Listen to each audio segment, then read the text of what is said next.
My fiancé called off our engagement just months before our wedding, swayed by his mother's cruel words that I wasn't worthy of him. "You're nothing without my son. He deserves far better," she sneered. I laughed it off and walked away. Now, she's blowing up my phone, crying and pleading for me to take back her son, who's apparently hit rock bottom. I can hardly believe I'm writing this. 3 months ago, I was planning what was supposed to be the happiest day of my life with Brett, my partner of 3 years.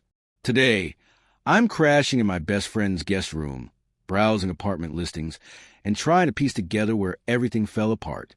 Brett and I met in 2021, and within 6 months, we were glued at the hip. A year and a half later, we moved in together. When I met his parents, his dad, Walt, was friendly enough, though reserved. His mom, Susan, however, grilled me about my background and family ties with a fake smile that never reached her eyes. I mentioned my dad's job in construction and my mom's work as a school aide, and I could see Susan's face tighten before she covered it up.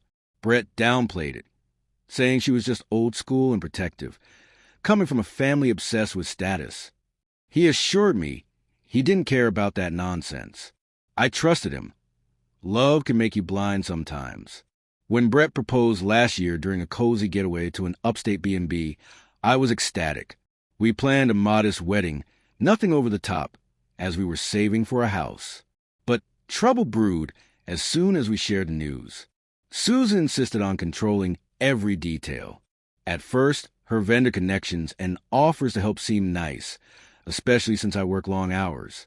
But it soon became clear she was steamrolling me. The venue I adored was too plain. The catering I picked wasn't their kind of food. The dress I loved? A bit tacky, don't you think? Brett said it was easier to give in to her than argue. I compromised to keep the peace, but each decision she hijacked dulled my excitement until wedding planning felt like a burden. The breaking point came at a dinner at their house 4 months before the wedding. Susan had invited her friends Rita and Angela, and I quickly realized I was being scrutinized for their approval. They exchanged sly looks whenever I spoke. At one point, Rita asked where I summered as a kid. I laughed, thinking it was a joke, and explained that my family's vacations were camping trips or visits to my grandma in Ohio. The table fell silent. After dinner, Susan cornered me in the kitchen while I was washing dishes. She started casually mentioning Brett's ex, Melissa, who apparently came from a prominent family with a Hamptons vacation home.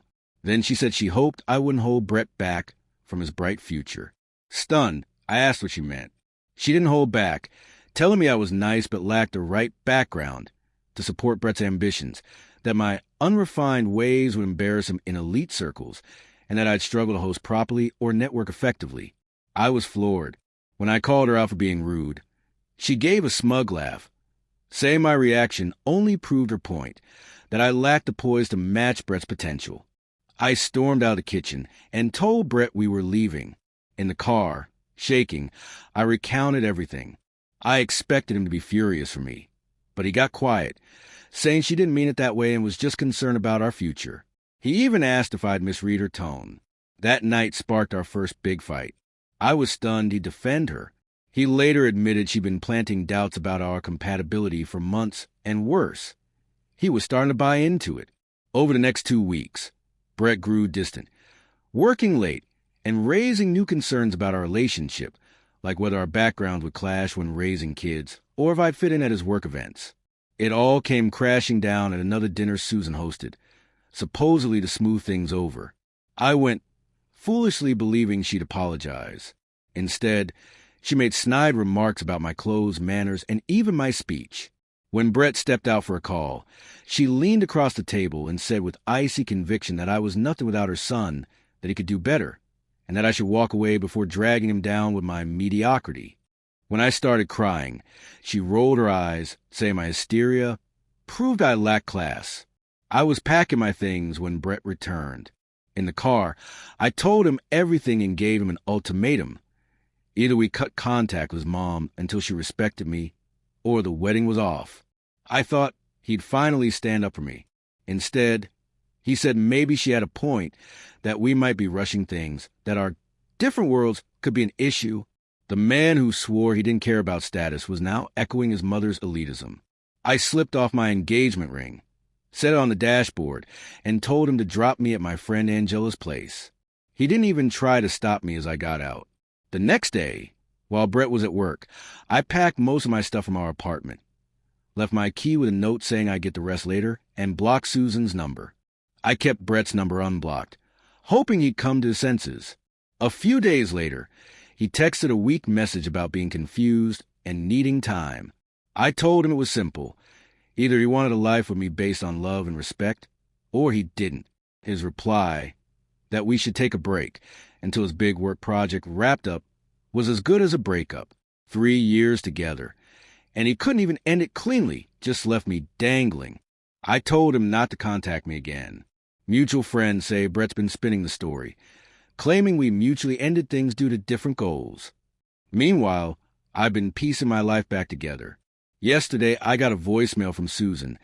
Somehow she got my new number, crying and asking to talk about Brett. I deleted it before finishing it.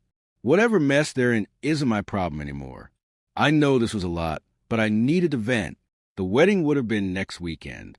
Instead, I booked a solo beach rental on Airbnb. Not the honeymoon I picture, but maybe the fresh start I need. First update. Thank you all for the support on my original post. The first month after the breakup was a haze. I stayed on Angela's pull-out couch longer than planned. She's an absolute angel. Every morning, I'd wake up disoriented, reaching for Brett before reality hit. I lost my appetite and dropped 10 pounds without meaning to. Angela started leaving protein bars out because I forget to eat. I'd scroll apartment listings endlessly, but couldn't bring myself to call anyone. It felt too final. After 3 weeks, Angela gently nudged me to check out a place in her friend's building. It was a basic one-bedroom with a tiny kitchen, but it was affordable and close to work. I signed the lease that day. Moving in was tough. I'd left most of my furniture at Brett's, too overwhelmed to deal with movers. Angela and her boyfriend helped me grab essentials from IKEA: a bed, a small couch, a table that doubles as a desk. The apartment stayed bare for weeks. I didn't have the energy to make it mine. Work became my anchor. I'd show up early, stay late, and take on extra tasks to avoid my empty apartment. My team lead noticed and gave me more responsibilities, coordinating with other teams, training a new hire. It felt good to be valued. About 2 months post-breakup, I ran into Brett's brother, Nick, at the grocery store. I nearly ducked behind the cereal aisle, but he saw me and approached, looking uneasy. He apologized for how his mom treated me and said he confronted her about it. It was awkward but validating to hear someone from Brett's family admit I'd been mistreated. He mentioned Brett wasn't doing well, which was the first I'd heard of it. I thanked him but kept it short. I wasn't ready to get sucked back in. A week later, my old college roommate dragged me to a party. Angela practically shoved me out the door, saying I needed to feel human again. She was right, though I'd never tell her. At the party, I met Matt, my roommate's cousin, who was visiting from out of town. We hit it off, talking about random stuff. When he asked for my number, I surprised myself by giving it to him. Our first date was a low-key coffee meetup. He was easygoing, and for the first time in months, I went hours without thinking about Brett.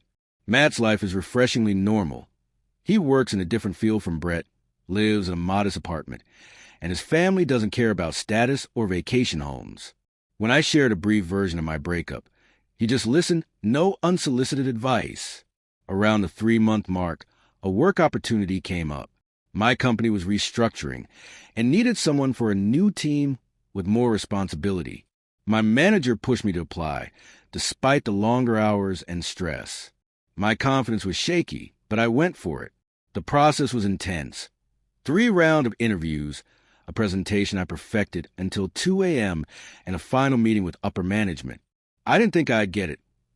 Others had more experience. But 2 weeks later, my manager offered me to roll with a raise big enough to ease my financial stress and rebuild my savings, which had taken a hit post-breakup. While shopping for work clothes, I ran into Rita, Susan's nosy friend, at the mall. She was overly friendly, as if we'd been pals. After small talk, she casually dropped that Brett had lost his job. Apparently, The big project he prioritized over our relationship tanked due to missed deadlines and bad management. Rita said he was struggling to bounce back and even mentioned that his ex, Melissa, briefly rekindled things with him before dumping him again. She hinted I'd dodged a bullet with a wink. I kept my expression neutral. A week later, I was out to dinner with Matt when I spotted Susan across the restaurant with Walt and another couple. Our eyes met, and I looked away, my heart racing. I braced for her usual cold stare, but instead, she approached our table, acting like we were old friends. She complimented my appearance and somehow knew about my new job, asking about it with a forced smile. Matt, confused but polite, was introduced. Susan's smile faltered slightly when she realized I was on a date, but kept up the act, saying everyone missed me and that we should catch up. I gave a vague reply and she left. Matt, unfazed, noted she seemed intense when I explained who she was. The weirdness didn't stop. Angela forwarded me a Facebook message from Brett asking how I was and if I was dating. She didn't reply, knowing I wouldn't want her to share anything. Mutual friends filled me in. Brett lost his job and moved back in with his parents, and Susan wasn't handling it well. I tried to focus on my life. Matt and I were taking things slow, but it felt real. He helped me make my apartment feel like home, putting up shelves, hanging art. My new job was tough but rewarding, though some days I doubted myself. My team's respect helped me believe I earned it. Last Friday, things took a turn. I got a voicemail from an unknown number while leaving work. I almost deleted it, thinking it was spam, but played it. It was Susan, her voice shaky with tears, saying she needed to talk about Brett, that he was struggling, that she made a mistake, and would do anything to fix things. 6 months ago, she said I was nothing without her son. Now she was begging for my help. I didn't call back. Instead, I went to Matt's plan, but her words haunted me. Matt noticed I was off and asked what I wanted, what would bring me peace. This morning, I woke up to 3 more missed calls from Susan and a text from what I assume is Brett's new number. I haven't opened it. Do I engage at all? Last update. It's been a month since my last update, and things have gotten bizarre. After agonizing for 3 days about Susan's tearful voicemail, I texted the unknown number, presumably Brett's, asking what was going on. I chose a text to keep it low stakes. Within 5 minutes, my phone rang. It was Susan, not Brett, apparently. She's been using his phone to reach me since I blocked her numbered. I nearly ignored the call, but curiosity got the upper hand. My first misstep. The Susan on the line was a far cry from the icy, critical woman I'd known. Her voice trembled, almost frantic, as she asked how I was holding up, mentioned how radiant I seemed at the restaurant, still unsettling, and then dove into an apology that felt downright bizarre. She confessed she treated me horribly, judged me on shallow grounds, and regretted pushing me away. I sat there speechless as she went on about Brett's downward spiral since our split, his job loss, heavy drinking, and reckless financial choices. When I finally asked why she was unloading this on me, her response sent chills down my spine. She believed I could save Brett, that my steady presence was what he needed. The nerve of this woman, who once deemed me unworthy, now deciding I was her son's savior in his darkest hour. I calmly told her I fell for Brett's struggles, but our relationship ended months ago, and I was now seeing someone else. She brushed it off, saying flings like mine rarely last and that Brett and I shared a deep bond. Then she suggested meeting for a coffee, to talk more. Against my instincts and Matt's wary glance when I mentioned it, I agreed to meet her the next weekend, thinking it might bring closure or maybe curious to see how far she'd fallen to grovel to someone she once scorned. At the coffee shop, Susan was already there, a shadow of her usual polished self. Her hair was thrown into a messy ponytail, her makeup sparse, her eyes weary. She'd order my favorite drink, a kind but creepy gesture, proof Brett had shared my preferences. The next hour was surreal. Susan detailed Brett's collapse. After losing his job, he'd burned through his savings trying to keep up appearances, sunk money into a friend's failed startup, maxed out credit cards, and was now holed up in his childhood bedroom, sleeping past noon and barely job hunting. I kept waiting for her to outright ask me to take him back, but instead, she played a subtler game, saying things like, "He thrived with you," or "You always knew how to push him," and he respects you in a way he never does me. When I reminded her she once thought I wasn't good enough, tears welled up as she admitted she'd been guarding Brett from the wrong things, that she should have valued my reliability over Melissa's social ties. Her sudden praise, calling me dependable instead of dull, responsible instead of unambitious, felt so calculated I nearly laughed. I left the meeting feeling empty, not triumphant. I'd expected to relish her downfall, but it was mostly pity laced with lingering resentment. I said I'd consider talking to Brett, but made no promises. That should have been the end. It wasn't. The call started the next day. Susan followed up on our coffee chat, then called again to say Brett had mentioned me, then again about a job she thought he could apply for, even asking if my company was hiring. I began letting her calls go to voicemail. Her messages grew more frantic. She mentioned Walt threatening to cut Brett off financially, family friends whispering about his troubles, and even brought up my parents, saying she'd love to make amends with them. One evening, Nick, Brett's brother, texted to apologize for his mother's actions. He revealed Brett's spiral was worse than the family had let on. His heavy drinking after our breakup had tanked his work performance. Nick said Susan partly blamed herself for driving me away, seeing it as a star of Brett's fall, but stressed that Brett owned his choices, and I shouldn't feel pressure to fix him. I appreciated Nick's candor and the acknowledgement that I wasn't responsible for Brett's mess. Meanwhile, things with Matt were deepening. He'd been incredibly patient, never pushing me to handle the situation one way or another. We'd started discussing moving in together when his lease ends in a few months. The contrast between his steady support and the chaos of Brett's family was stark. 2 weeks after the coffee meeting, Susan took it too far. I was leaving work when I saw her in the parking lot, clutching a folder, Brett's resume, apparently, asking if I could pull strings at my company. I was furious. I told her firmly her behavior was out of line, and she needed to stop contacting me. Her face fell, and she broke down crying, pleading that she didn't know how else to help her son. A few co-workers saw the scene, which was humiliating. I guided her to a bench away from the entrance and reiterated, as calmly as I could, that I couldn't help Brett, that our relationship was over, and she needed to respect my boundaries.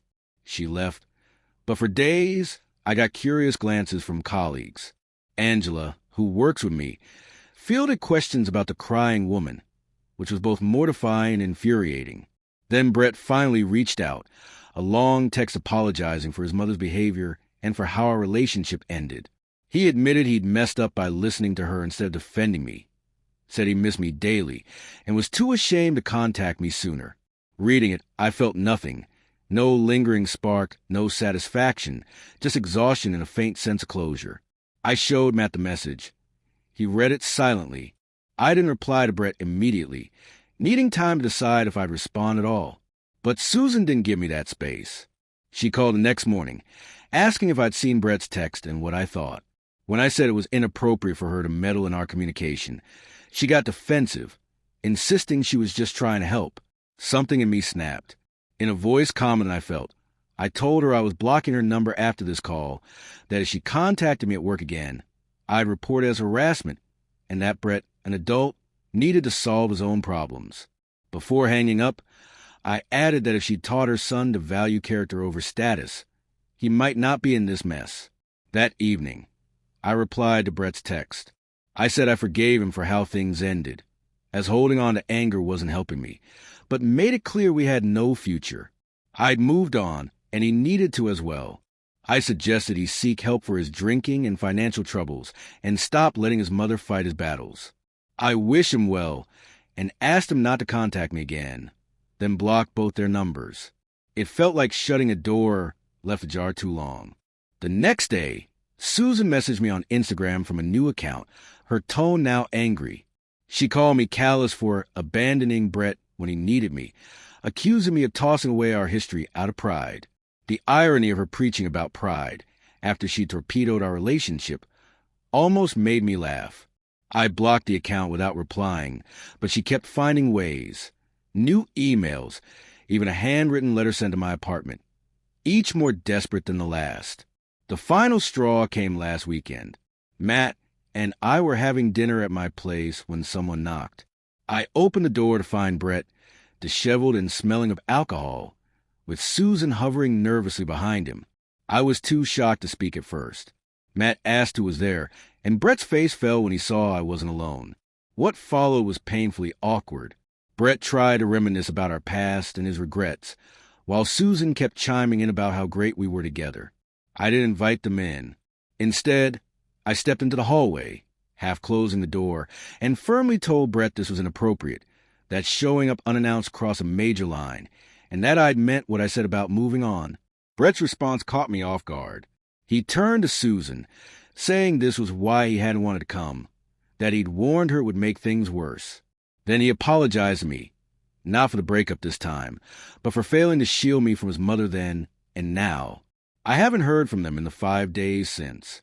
Nick texted to apologize again and said he was taking Brett to his first Gamblers Anonymous meeting. I thanked him but didn't ask for more details. Matt and I are planning a weekend getaway soon.